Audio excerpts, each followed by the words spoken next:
তোমালৈ মৰম মোৰ আছে যে সিমান, ল'ব জানো পাৰিবানে তাৰে উমান।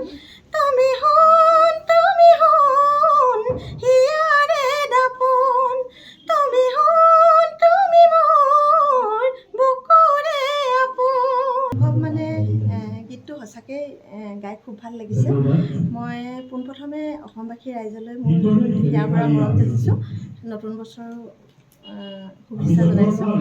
তাৰপৰা গানটোৰ কথা ক'বলৈ গ'লে সঁচাকৈয়ে মই যিমান গীত গাইছোঁ সেই গীতখিনিতকৈ এই গানটো গাই খুব ভাল লাগিছে মোৰ। তাকে আৰু অসমবাসী ৰাইজক মই অনুৰোধ কৰিছোঁ, অসমবাসী ৰাইজ বুলিও নহয়, মই বাহিৰৰ পৰাও প্ৰায় কমেণ্ট পাইছোঁ। বাহিৰত থকা মোৰ বন্ধুসকলে তেওঁলোকে চাই মেলি মোক জনাই, মই আমুকৰ পৰা চাইছোঁ তামুকৰ পৰা চাইছোঁ, এনেকৈ বাইদেউ ভাল লাগিছে। সেয়াই আৰু আমাৰ ৰাইজে সঁহাৰি দিয়ক, মৰম দিয়ক, তাকে আদৰি লওক তেখেতলোকে, সেয়াই মই কামনা কৰিছোঁ। গানটো মোৰ নিজৰ ককাইদেউ, সৰু ককাইদেউৱে লিখিছে। তেখেতে আগতেও গীত লিখিছে, বহুত গীত। তাৰপৰা মোৰ এখেতে গানটো তেখেতে কৰিছে, প্ৰযোজক কৰিছে। নামকেইটা হৈছে, মোৰ ককাইদেউৰ নাম হৈছে তপনদ্বীপ লাহৰ, আৰু মোৰ এখেতে প্ৰযোজক কৰিছে, তেখেত হৈছে ত্ৰৈলোক্য। গীতটো সঁচাকৈয়ে মই গাইছোঁ, হয়, গাই খুব ভাল লাগিছে ককাইদেউ কথা শুনি। আৰু কিন্তু সংগীতৰ কথাও ক'ব লাগিব, যিজনে সংগীত ব্যৱস্থাপনাখিনি কৰিছে আমাৰ লক্ষীৰঞ্জন দত্ত, তেখেতেও কিন্তু গীতটি খুব ধুনীয়াকৈ সজাইছে, খুব সুন্দৰকৈ সংগীতেৰে তেখেতে সজাই পৰাই লৈছে। আৰু অকণমান দুটা লাইন শুনিব বিচাৰিম।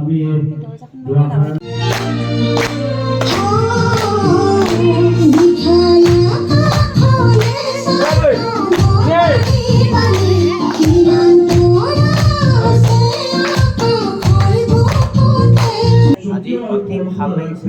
মই আজি অতি এটা ভাল দিনত উপস্থিত হৈছোঁ যেন অনুভৱ কৰিছোঁ। বিশেষকৈ গিৰিমণি চেতিয়া আজি বহু দিনৰ আগৰ পৰাই সংগীত জগতত তেওঁ ভৰি দি সংগীতৰ লগত তেওঁ জড়িত হৈ আহি আজি ভালেই বছৰ পাৰ কৰিলে। আৰু লগতে আহি আজিৰ দিনটোত যিটো দিনত তেওঁ উপস্থিত হৈছে বা যিটো দিনত তেওঁ কামখিনি কৰি আগবাঢ়ি লৈ গৈছে, আমাৰ অসমৰ কাৰণে এটা বিশেষ দিন হিচাপে আমি আজি ল'ব পাৰিম। দ্বিতীয়তে তপনদ্বীপ লাহৰ, তেখেতৰ নিজৰ ককায়েক হৈছে আমাৰ গিৰিমণি চেতিয়াৰ। তেখেতৰ ককায়েক তপনদ্বীপ লাহৰে ইতিমধ্যে বহু গীত লিখি আহিলে, বহু দিনৰ পৰা বহু গীতেই লিখি আহিছে। অসমৰ জনপ্ৰিয় শিল্পী যেনে ধৰক জুবিন গাৰ্গৰ পৰা আৰম্ভ কৰি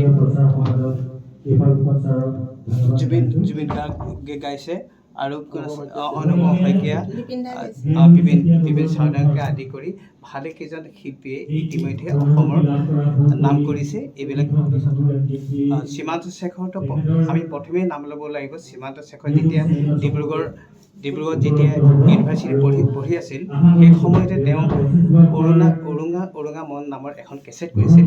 তাত কিন্তু এই তপনদ্বীপ লাহৰে লিখা এটি গীত যথেষ্ট জনপ্ৰিয় হৈছিল। গতিকে আমি কোন তুমি সেইধৰণেই জনপ্ৰিয় হৈ উঠিব বুলি আমি আশা সদায় ৰাখিছোঁ, এই বুলি যে অদূৰ ভৱিষ্যতেও এনেকুৱা গীত তেওঁলোকৰ পৰা আমি সদায় পাই থাকিম। অনুভৱ অতি বিশাল মোৰ। গিৰিমণি চেতিয়া গগৈ প্ৰকৃতাৰ্থত তাই জামিৰা পাত্ৰমুঠি গাঁৱৰ মোৰ একালৰ ছাত্ৰী।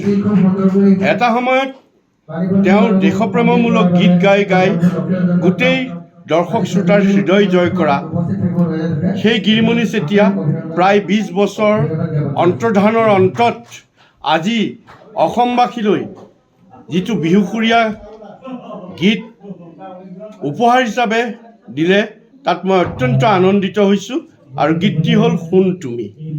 আৰু তাতোতকৈ বেছি আনন্দিত হৈছোঁ যে গিৰিমণি চেতিয়াৰ ককায়েক তপনদ্বীপ লাহৰ গীতৰ কথা তপনদ্বীপ লাহৰৰ আৰু এইটো ডিব্ৰুগড় জিলাৰ চান্দ ষ্টুডিঅ'ত বাণীবদ্ধ হৈছে। আমি আশা ৰাখিছোঁ অসমবাসীয়ে এই সুকন্ঠী গায়িকাগৰাকীক প্ৰতিষ্ঠিত কৰিব আৰু অনাগত ভৱিষ্যতত এই গীতটি আমি ভিডিঅ' ৰেকৰ্ডিঙৰ জৰিয়তে অসমবাসী ৰাইজলৈ উপহাৰ দিম আৰু সেইটো খুব কম সময়ৰ ভিতৰতে আমাৰ এই প্ৰচেষ্টা আমি হাতত ল'ম। মই আপাহতে আজিৰ এই গীতটোৰ ৰচক, বাণীবন্ধক আৰু কণ্ঠদান কৰা গিৰিমণি চেতিয়াক ইংৰাজী নৱবৰ্ষৰ আন্তৰিক শুভকামনা নিবেদিছোঁ আৰু অসমবাসীয়ে যাতে গিৰিমণিৰ কণ্ঠত অদূৰ ভৱিষ্যতে আৰু এনে সুন্দৰ গীত উপহাৰ হিচাপে পায় তাকে কামনা কৰি যিকোনো খবৰৰ বাবে যোগাযোগ কৰক 7099017330 লগতে 7099017110 নম্বৰত।